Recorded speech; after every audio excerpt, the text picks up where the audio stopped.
¿Puede una sola mano, manchada de pigmento y acostumbrada a la delicadeza del pincel, derribar un muro de sotanas y poder? En la Sevilla de finales del siglo XVII, bajo el sol implacable que doraba la Giralda y cocía el aire con olor a azahar e incienso, Isabel Varela se aferraba a esa pregunta como a un clavo ardiendo. Su taller, un pequeño espacio en el laberíntico barrio de Santa Cruz, olía a aceite de linaza, a trementina y a la quieta desesperación que emanaba de ella como un miasma invisible. La luz, tamizada por una celosía, iluminaba el polvo danzante y se posaba sobre los pequeños retratos y miniaturas que eran su sustento, y ahora su única arma posible.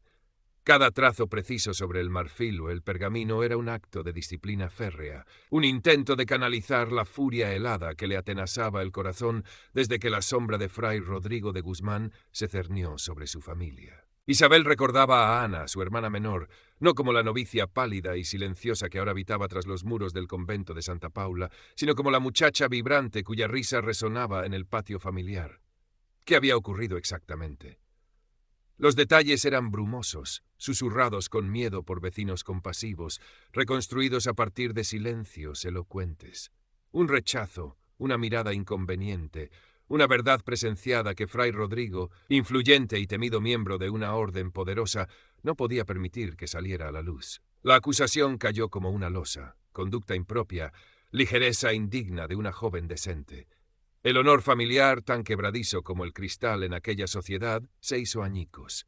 Y Ana, para salvar su alma y evitar un mal mayor, fue empujada a la reclusión perpetua, un sacrificio silencioso en el altar de la reputación de un hombre sin escrúpulos.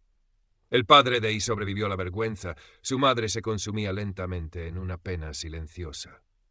Solo quedaba Isabel, con sus pinceles como única herencia y una sed de justicia que quemaba más que el sol andaluz. Fray Rodrigo de Guzmán. El nombre era un veneno en sus labios. Lo veía a veces, cruzando las plazas con su paso mesurado, la sotana negra impecable ondeando con autoridad, su rostro severo irradiando una piedad estudiada que engañaba a casi todos. Sabía de su influencia, de sus conexiones que llegaban hasta los recovecos más oscuros del poder eclesiástico. Enfrentarlo directamente era un suicidio, pero la inacción era una agonía. Necesitaba acercarse, encontrar una grieta en esa fachada de santidad, una prueba de la podredumbre que intuía bajo el hábito. Y entonces, como una respuesta retorcida a sus plegarias silenciosas, llegó el encargo. Fray Rodrigo deseaba un retrato que capturase no solo sus rasgos, sino la dignidad y devoción de su cargo. Un monumento a su vanidad, que Isabel vio como la puerta inesperada hacia el corazón de las tinieblas. Aceptó con una humildad fingida la mano firme al estrecharla del secretario del fraile, el corazón latiendo con una mezcla de terror y exultante determinación. La partida había comenzado. Las primeras sesiones tuvieron lugar en una estancia adyacente a la biblioteca privada de Fray Rodrigo, dentro del complejo monástico donde residía. El lugar era un estudio de contrastes. Severo en su arquitectura, con altos techos artesonados y muros gruesos que prometían frescor, pero opulentamente decorado con tapices flamencos, muebles de maderas nobles y objetos de plata que brillaban con discreta ostentación. Olía a cera vieja, a cuero de libros antiguos y a un indefinible aroma dulzón que Isabel no lograba identificar. Fray Rodrigo posaba con una paciencia estudiada, los ojos fijos en algún punto elevado, la expresión cuidadosamente compuesta en una máscara de introspección piadosa. Isabel montó su caballete, preparó sus pigmentos, el blanco de plomo, el bermellón, los ocres terrosos, el azul ultramar que costaba una fortuna y que el propio fraile había insistido en proporcionar, y comenzó a trazar las líneas maestras sobre el lienzo preparado. Trabajaba en silencio la mayor parte del tiempo, hablando solo lo necesario para indicar un cambio de pose o ajustar la luz que entraba por un ventanal estratégicamente abierto. Pero sus ojos y oídos estaban alerta, absorbiendo cada detalle. Observaba la forma en que Fray Rodrigo trataba a los sirvientes que entraban y salían puntualmente. Una mezcla de condescendencia paternalista y una impaciencia apenas velada si algo no estaba exactamente a su gusto.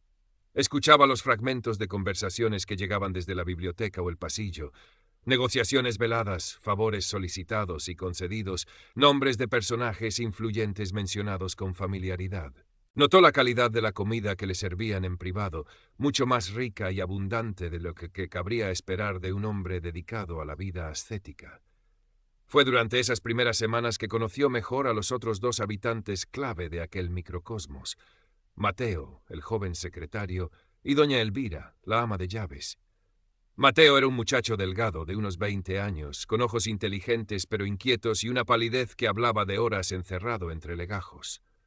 Era eficiente y respetuoso hasta el servilismo con Fray Rodrigo, pero Isabel percibió una tensión en él, una sombra de duda o miedo en su mirada cuando creía que nadie lo observaba. Le traía a Isabel agua fresca o algún recado del fraile, y en esas breves interacciones ella intentaba mostrar una amabilidad discreta, una solidaridad silenciosa de alguien que también servía, a su manera, al mismo amo. Doña Elvira era otra historia. Una mujer enjuta, de unos 60 años, con el rostro surcado de arrugas y unos ojos pequeños y vivaces que parecían verlo todo. Se movía por la casa con la eficiencia silenciosa de quien conoce cada baldosa y cada secreto. Su lealtad a Fray Rodrigo parecía absoluta, nacida más del hábito y la necesidad que del afecto. Rara vez hablaba con Isabel más allá de lo imprescindible, pero sus miradas eran escrutadoras. Isabel sentía que doña Elvira la calibraba, la sopesaba, quizás intuyendo que aquella joven pintora no era tan simple como aparentaba. Era un obstáculo potencial, una guardiana silenciosa de los secretos del fraile, y Isabel sabía que debía moverse con extrema cautela a su alrededor. Los días se convirtieron en semanas. El retrato avanzaba lentamente, meticulosamente. Isabel usaba la necesidad de capturar la expresión exacta, la luz precisa, como excusa para prolongar las sesiones, para permanecer más tiempo dentro de aquellos muros, observando, esperando, buscando la primera fisura. Isabel usaba la necesidad de capturar la expresión exacta, la luz precisa, como excusa para prolongar las sesiones, para permanecer más tiempo dentro de aquellos muros, observando, esperando, buscando la primera. La primera grieta apareció de forma inesperada. Una tarde, mientras Fray Rodrigo había sido llamado a una reunión urgente del cabildo, Isabel se quedó retocando unos detalles del fondo del retrato. Mateo entró a recoger unos documentos que el fraile había olvidado. Al inclinarse sobre el escritorio, un pequeño libro de cuentas encuadernado en cuero oscuro se deslizó de entre una pila de papeles y cayó al suelo, abriéndose por una página marcada. Mateo lo recogió apresuradamente, pero no antes de que Isabel, con su mirada entrenada para captar detalles minúsculos, viera una anotación, una suma considerable junto a las iniciales DA y una fecha reciente. Mateo se sonrojó violentamente al notar la mirada de Isabel, cerró el libro de golpe y lo guardó bajo su brazo, murmurando una disculpa antes de salir casi huyendo de la estancia. Aquellas iniciales, DA, resonaron en la mente de Isabel. Recordaba vagamente haber oído hablar de Diego de Almansa, un mercader acaudalado cuya reciente y generosa donación a la orden había sido motivo de comentarios en la ciudad. ¿Por qué figuraría una suma, aparentemente un pago, en un libro de cuentas privado de Fray Rodrigo, fechado después de la donación oficial?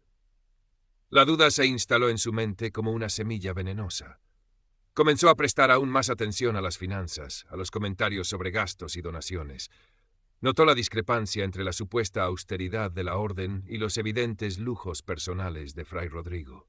Decidió acercarse a Mateo con más determinación, pero con infinita sutileza. Durante los breves momentos en que coincidían, le hablaba de su propio trabajo, de la dificultad de conseguir buenos materiales, del coste de la vida para los artesanos. Buscaba un terreno común, una complicidad basada en sus relativas posiciones subalternas. Un día, mientras limpiaba sus pinceles, comentó casualmente: «Es admirable la generosidad de hombres como don Diego de Almansa. Ojalá más ricos compartieran así su fortuna con los necesitados, ¿no cree Mateo?». El joven secretario levantó la vista de sus papeles, la incomodidad palpable en su rostro. Titubeó antes de responder.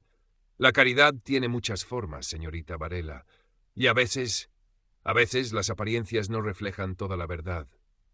Fue una frase ambigua, cargada de un significado que flotó entre ellos en el silencio denso de la estancia.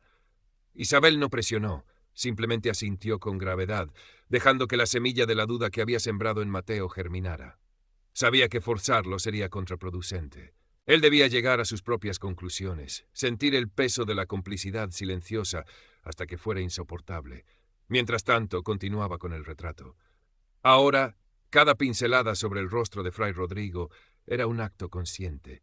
Intentaba capturar no solo la máscara de piedad, sino también la dureza subyacente en la mandíbula, la frialdad calculadora en la mirada, la leve curva de desdén en los labios cuando pensaba que ella estaba absorta en los detalles de la tela de su hábito. El lienzo se convertía en su confidente silencioso, en el depositario de su odio y su determinación. ¿Podría el arte revelar lo que las palabras ocultaban? Empezó a jugar con las sombras alrededor de los ojos, a insinuar una tensión en la frente que contradecía la estudiada serenidad.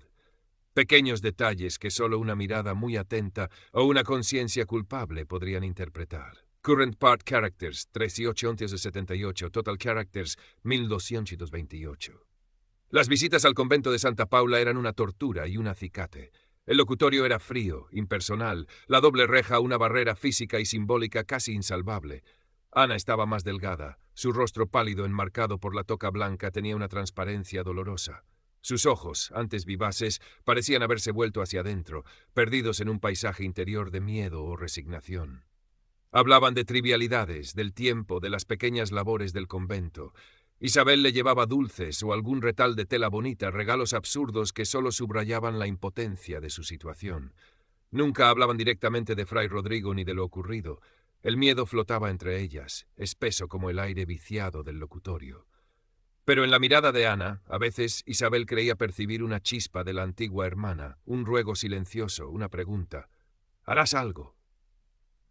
Y esa pregunta renovaba su determinación, ahogando las náuseas morales que sentía al sonreírle a Fray Rodrigo o al manipular sutilmente a Mateo. Un día Mateo la buscó deliberadamente. Esperó a que Fray Rodrigo saliera y se acercó al caballete de Isabel, fingiendo admirar el progreso del retrato. Su voz era apenas un susurro. «Señorita Varela, tenga cuidado. Hay oídos en todas partes. Y Fray Rodrigo no perdona fácilmente lo que considera una ofensa o una indiscreción». Isabel sintió un escalofrío recorrerle la espalda, pero mantuvo la calma. «¿Por qué me dice esto, Mateo?» El joven bajó la vista, jugueteando nerviosamente con un botón de su jubón. Porque admiro su entereza, y porque sé que su hermana no merecía lo que le ocurrió. El reconocimiento implícito de la injusticia fue como una descarga eléctrica. «Gracias, Mateo. Su advertencia es valiosa». No dijo más, pero un pacto silencioso pareció sellarse entre ellos. Mateo no era un conspirador activo, pero su conciencia le impedía ser completamente ciego o cómplice. Se había convertido en un aliado potencial, aunque frágil y aterrado. Isabel redobló sus precauciones. Se movía con más sigilo, hablaba menos, observaba más. Empezó a sospechar que doña Elvira la vigilaba con más atención. A veces, al volverse rápidamente, sorprendía a la anciana ama de llaves mirándola desde el umbral de una puerta o el extremo de un pasillo, sus ojos como pequeñas cuentas brillantes. ¿Sospechaba algo o era simple curiosidad? Isabel no podía saberlo, pero la sensación de estar bajo escrutinio constante aumentaba la presión. La prueba definitiva llegó de la mano de Mateo, aunque de forma indirecta. Una noche, trabajando hasta tarde en el taller para aprovechar la luz de las velas, Isabel recibió una visita inesperada.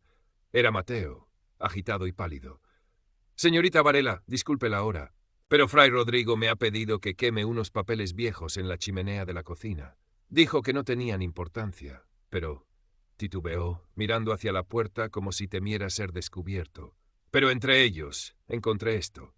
Sacó de su jubón un pequeño fajo de cartas, atadas con una cinta descolorida. Son cartas de la Madre Superiora del convento donde está su hermana. Parecen instrucciones muy precisas sobre cómo tratarla. Restricciones severas, penitencias, todo fechado justo después de su ingreso. Y hay respuestas de Fray Rodrigo, asegurando que se cumplirán sus recomendaciones para doblegar su espíritu rebelde. Le tendió las cartas a Isabel, las manos temblorosas. «No puedo quemarlas, mi conciencia no me lo permite, pero tampoco puedo conservarlas. Si las encuentra, estoy perdido». Isabel tomó las cartas, el corazón latiéndole con fuerza contra las costillas. Eran la prueba tangible de la crueldad calculada de Fray Rodrigo, de su mano directa en el sufrimiento continuado de Ana. «Gracias, Mateo», susurró, la voz ronca por la emoción. «Ha hecho lo correcto. Yo me encargaré de que estén a salvo. ¿Y usted? Usted no ha visto nada». Mateo asintió, aliviado y aterrorizado a la vez, y desapareció tan sigilosamente como había llegado. Isabel escondió las cartas bajo su ropa, sintiendo el papel quebradizo contra su piel como si quemara. Ahora tenía el arma que necesitaba. La cuestión era cómo y cuándo usarla. La cercanía de la Semana Santa sevillana lo impregnaba todo. El aire olía a incienso y a cera quemada, las calles se llenaban de preparativos, el fervor religioso se palpaba en cada esquina. Fray Rodrigo estaba especialmente ocupado, supervisando los arreglos en su iglesia, recibiendo a personalidades, pronunciando sermones sobre la humildad y el arrepentimiento, vestido con sus mejores galas. Isabel vio en aquella atmósfera de devoción pública y actividad frenética la oportunidad perfecta. El contraste entre la piedad exhibida y la verdad oculta sería aún más demoledor. Decidió que el retrato sería el catalizador. Había trabajado en él con una intensidad febril y ahora estaba casi terminado. Era una obra maestra de técnica, la semejanza era innegable, la calidad de los detalles, el brocado del hábito, el brillo del anillo episcopal, la textura de la piel, era exquisita. Pero Isabel había tejido su venganza en cada pincelada. La mirada de Fray Rodrigo, aunque aparentemente serena, tenía un brillo frío, casi metálico. Las sombras alrededor de la boca sugerían una crueldad latente. Y en el fondo, apenas perceptible entre los volúmenes de la biblioteca, había incluido un detalle sutil pero significativo. Un pequeño libro de cuentas, similar al que había visto caer a Mateo, asomando bajo una pila de escrituras sagradas. Un detalle que pasaría desapercibido para la mayoría, pero que podría resonar en aquellos que tuvieran alguna sospecha o en el propio Fray Rodrigo. Pero el golpe final requeriría algo más que simbolismo. Necesitaba las cartas. Había pensado en muchas opciones. Entregárselas anónimamente a un rival conocido de Fray Rodrigo dentro de la jerarquía eclesiástica, filtrarlas a alguna autoridad civil, pero todo implicaba riesgos enormes para ella y para Mateo. Finalmente, concibió un plan más audaz, más directo, aprovechando la presentación oficial del retrato. Fray Rodrigo planeaba desvelar la obra ante un grupo selecto de clérigos influyentes y algunos nobles locales justo después de la misa del Jueves Santo, en la misma sala donde Isabel había trabajado. Ese sería el momento. Contactó a Mateo. Necesitaba su ayuda una última vez, la más peligrosa. Le explicó su plan. Durante la recepción, mientras todas las miradas estuvieran puestas en el retrato y en Fray Rodrigo, Mateo debía asegurarse de que las cartas llegaran a manos de una persona específica. El obispo auxiliar, Monseñor Aguirre, un hombre conocido por su rectitud y por una antigua rivalidad teológica con Fray Rodrigo. Era una apuesta arriesgada. Si Mateo era descubierto, las consecuencias serían terribles. El joven palideció al escucharla, el miedo luchando visiblemente contra su recién fortalecida conciencia. ¿Y si nos descubren, Isabel? La pregunta flotó entre ellos, cargada de pavor. Es un riesgo, Mateo, pero podríamos vivir sabiendo lo que sabemos y no haciendo nada. ¿Podría usted seguir sirviéndole? Apeló a su fe, a su sentido de la justicia. Tras una larga pausa, Mateo asintió lentamente. Lo haré, por Ana y por la verdad. Los días previos a la Semana Santa fueron de una tensión casi insoportable. Isabel daba los últimos toques al retrato, sus manos firmes a pesar del temblor interior. Cada vez que Fray Rodrigo entraba a supervisar, ella sentía su mirada escrutadora, preguntándose si sospechaba algo. Doña Elvira parecía haberse vuelto su sombra, observándola desde la distancia con una expresión indescifrable. ¿Era advertencia o amenaza? Una tarde la anciana se le acercó mientras recogía sus pinceles. «Hay alacranes que se esconden bajo piedras muy lustrosas, señorita», dijo en voz baja, sin mirarla directamente. «Tenga cuidado donde pisa». ¿Era una advertencia genuina, un intento de disuadirla o una forma de lavarse las manos? Isabel nunca lo sabría. Solo pudo murmurar un «gracias, doña Elvira» y salir de allí sintiendo un frío glacial en la espalda. La noche antes del Jueves Santo apenas durmió. Repasó el plan una y otra vez. Todo dependía de la precisión, del momento exacto, de la valentía de Mateo y de su propia capacidad para mantener la compostura. La suerte estaba echada. El Jueves Santo amaneció pesado y bochornoso. Sevilla era un hervidero de gente, el aire cargado de expectativas. Isabel asistió a la misa en la iglesia de Fray Rodrigo, mezclada entre la multitud, observando al fraile oficiar desde el altar mayor con una solemnidad impecable. Su voz resonaba, llena de autoridad y falsa unción. Isabel apretó las manos hasta que los nudillos se le pusieron blancos, luchando contra la oleada de rabia y repulsión. Tras la ceremonia, los invitados selectos se dirigieron a la residencia del fraile para la presentación del retrato. La sala estaba llena de murmullos educados, el frufrú de las sedas y los hábitos, el olor a perfume caro mezclado con el omnipresente incienso. Fray Rodrigo recibía las felicitaciones con sonrisas medidas, sus ojos brillando de satisfacción. Isabel se mantuvo en un segundo plano, cerca del caballete cubierto con una tela de terciopelo. Buscó a Mateo con la mirada. Lo encontró cerca de Monseñor Aguirre, sirviéndole una copa de vino con manos que temblaban ligeramente. Sus miradas se cruzaron por una fracción de segundo. Un leve asentimiento casi imperceptible de Mateo le indicó que estaba listo. El corazón de Isabel latía desbocado.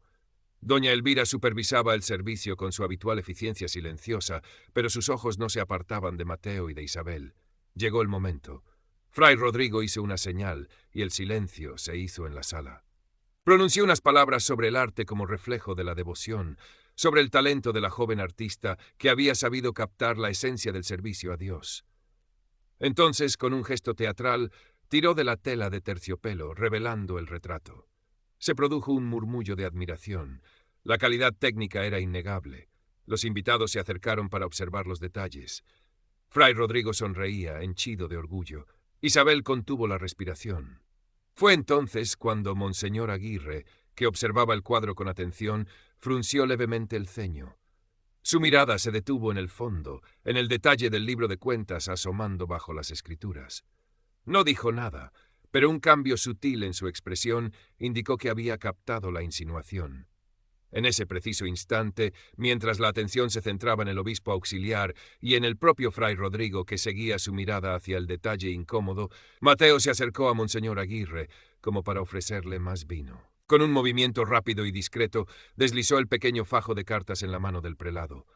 «Perdóneme, Excelencia, creo que esto es de su interés. Es urgente». Monseñor Aguirre miró las cartas, luego a Mateo, cuyo rostro estaba pálido como la cera, y finalmente a fray Rodrigo, que ahora empezaba a comprender que algo iba terriblemente mal. La sonrisa se congeló en el rostro de Rodrigo. Vio las cartas en manos de Aguirre, reconoció la cinta descolorida. El pánico asomó brevemente a sus ojos antes de ser reemplazado por una furia helada dirigida a Mateo. Pero era demasiado tarde. Aguirre, con una gravedad imponente, guardó las cartas en el interior de su hábito. Su mirada se posó en fray Rodrigo, fría y acusadora. No hubo un escándalo público, no hubo gritos ni acusaciones directas en ese momento, pero la atmósfera en la sala cambió radicalmente. Los murmullos cesaron. Las miradas iban de Rodrigo a Aguirre, cargadas de preguntas y de una repentina frialdad. La fachada de fray Rodrigo se había resquebrajado. La duda, como un veneno lento, había sido sembrada en el corazón mismo de su círculo de poder. Isabel observó la escena desde su rincón, el corazón latiéndole con la fuerza de un tambor de procesión. Había funcionado. La caída había comenzado. Los meses que siguieron fueron una lenta disolución del poder de fray Rodrigo. No hubo un juicio público espectacular. La Iglesia prefería lavar sus trapos sucios en privado. Pero las cartas, junto con las discretas investigaciones impulsadas por Monseñor Aguirre y quizás otros rivales de Rodrigo, fueron suficientes. Primero, se le relevó de sus cargos más visibles, alegando motivos de salud. Luego, circularon rumores sobre una investigación interna por irregularidades administrativas. Finalmente, desapareció de Sevilla. Algunos decían que había sido trasladado a un monasterio remoto en las montañas de Castilla, un exilio dorado pero efectivo. Otros susurraban que estaba recluido en una celda de penitencia. Nadie lo sabía con certeza, pero el resultado era el mismo. Fray Rodrigo de Guzmán, el hombre poderoso e intocable, había caído. Su nombre se pronunciaba ahora con cautela, con una mezcla de desprecio y temor supersticioso. Isabel siguió las noticias desde la distancia, con una satisfacción amarga. La justicia había llegado, pero no había borrado el dolor ni las cicatrices. Visitó a Ana una última vez en Santa Paula. La encontró ligeramente mejorada. Las restricciones más severas parecían haberse levantado tras la caída de Rodrigo. Quizás la nueva Madre Superiora era más compasiva o simplemente menos influenciada por el poder caído. Ana incluso esbozó una leve sonrisa al verla, una sombra de la muchacha que fue. Siguieron sin hablar del pasado, pero en la despedida Ana apretó la mano de Isabel con una fuerza inesperada. «Gracias, hermana», susurró. Fue suficiente. Isabel volvió a su taller, recogió sus pinceles, sus pigmentos, sus bocetos, limpió y ordenó todo con la misma meticulosidad con que había planeado su venganza. El retrato de Fray Rodrigo había sido discretamente retirado de la residencia del fraile y probablemente destruido. Pero Isabel conservaba los bocetos preliminares, los estudios de aquella mirada fría y calculadora. Los miró por última vez y luego los arrojó a un pequeño brasero, viendo cómo las llamas consumían el rostro del hombre que había destrozado a su familia. No volvió a ver a Mateo. Supo, por rumores indirectos, que había sido trasladado a una parroquia rural y pobre, lejos de Sevilla. Un castigo menor, quizás, pero también una forma de alejarlo de posibles represalias y de permitirle empezar de nuevo, con la conciencia más tranquila, pero con el estigma de haber desafiado a un superior. Isabel esperaba que encontrara paz. Una mañana temprano, con las primeras luces del alba tiñendo de rosa el cielo sobre la Giralda, Isabel Varela cerró la puerta de su taller por última vez. Llevaba un pequeño atillo con sus pertenencias más esenciales. No sabía a dónde iría, quizás al norte, a otra ciudad donde nadie conociera su nombre ni su historia. Tendría que buscar otro trabajo, quizás abandonar la pintura por un tiempo, el arte que había sido su refugio, su arma, y ahora también el recuerdo de un periodo oscuro. Sevilla, con su belleza luminosa y sus sombras profundas, quedaba atrás. Caminó por las calles aún dormidas, el aire fresco de la mañana en el rostro. Había logrado justicia, a su manera retorcida y peligrosa. Había vengado a Ana. Pero la victoria tenía el sabor agridulce de la pérdida. La inocencia se había ido para siempre, reemplazada por una fortaleza forjada en el dolor y la determinación. Miró hacia adelante, hacia el camino incierto, sintiendo el peso de sus acciones, pero también una extraña sensación de liberación. Era libre, aunque marcada, y eso por ahora tendría que bastar. Doña Elvira continuó sirviendo en la residencia, ahora bajo un nuevo superior, tan silenciosa y observadora como siempre, guardando los secretos de otra casa de otro amo, habiendo sobrevivido a una tormenta más. La vida, como el Guadalquivir, seguía su curso, arrastrando consigo las historias de poder, venganza y supervivencia que se tejían en la intrincada urdimbre de la ciudad. El camino que se abría ante Isabel era incierto, una página en blanco manchada por las tintas indelebles del pasado. Dejar Sevilla significaba abandonar los únicos fantasmas familiares que le quedaban. Las tumbas de sus padres, el eco de la risa de Ana en las plazas que ya no frecuentaba, el olor a azahar que ahora se mezclaba en su memoria con el miedo y la intriga. Pero quedarse era imposible.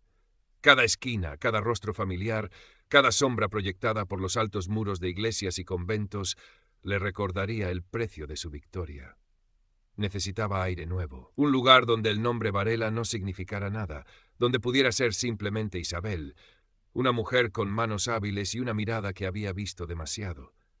Quizás se dirigiera a Córdoba, o más al norte, a Toledo, ciudades con gremios de artesanos donde podría encontrar trabajo, perderse en el anonimato de una nueva multitud. La idea de volver a pintar le producía una mezcla de anhelo y repulsión. ¿Podría volver a encontrar la paz en la creación después de haber usado su arte como un arma? ¿Podría pintar un rostro sin buscar la hipocresía oculta, sin sentir el peso de la venganza guiando su pincel? Eran preguntas que solo el tiempo y la distancia podrían responder. Mientras caminaba hacia las afueras de la ciudad, el sol ascendía, disipando las últimas sombras de la noche. Cruzó el puente de Triana, dejando atrás el corazón palpitante de Sevilla. El río fluía bajo ella, indiferente, testigo mudo de incontables historias. Pensó en Mateo, en su rostro pálido y decidido en el momento crucial. Le debía mucho. Su valentía, nacida del conflicto de su conciencia, había sido la llave que abrió la última puerta. Esperaba sinceramente que encontrara un remanso de paz en su humilde destino, que su fe se viera recompensada de alguna manera, lejos de las intrigas corruptas de los poderosos. Y pensó en Ana. Su imagen en el locutorio, frágil pero con un destello de gratitud en los ojos, era el único bálsamo para su alma herida. La venganza no le había devuelto a su hermana tal como era, no había borrado el trauma, pero la había liberado de la influencia